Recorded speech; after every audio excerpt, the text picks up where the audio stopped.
दृष्टि से और शताब्दी वर्ष के बारे में भी लगातार आप लोग चर्चा करते रहे हैं। 2025 में संघ कार्य को 100 वर्ष हो रहे हैं।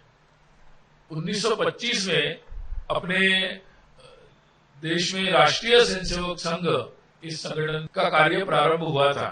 संघ के संस्थापक डॉक्टर केशव बलिराम हेडगेवार जी ने ये कार्य को प्रारंभ किया था और लगातार कार्य 100 वर्षों इसने 98 वर्ष में बढ़ता ही गया है।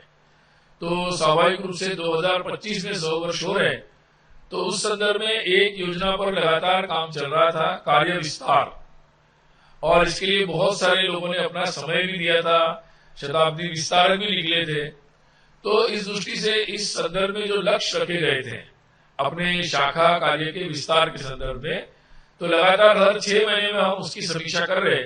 इस बैठक में भी उस लक्ष्य पूर्ति के बारे में समीक्षा होगी और अगले लगभग 1.5 वर्षों में हम अपने लक्ष्य को कैसा पूरा करेंगे इसके संदर्भ में भी यहाँ पर चर्चा होगी और क्या क्या अभी तक हुआ उसकी समीक्षा होगी और आगे इसको और गति कैसे दे सकते हैं इस संदर्भ में भी विचार विमर्श किया जाएगा।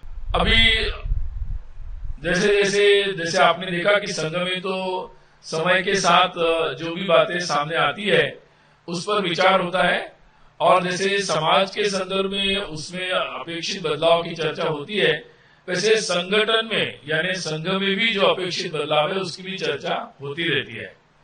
इस संदर्भ में इस बैठक में एक विशेष चर्चा होगी कि संघ में जो कार्यकर्ताओं का प्रशिक्षण होता है, संघ शिक्षा वर्ग, जिसमें अभी तक की जो विधि है प्राथमिक वर्ग, प्रथम वर्ष, द्वितीय वर्ष, तृतीय वर्ष केवल नागपुर में होता है।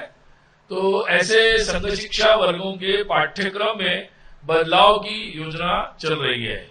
उस संदर्भ में कुछ पूर्व में कुछ बैठकों में विचार विमर्श भी हुआ है।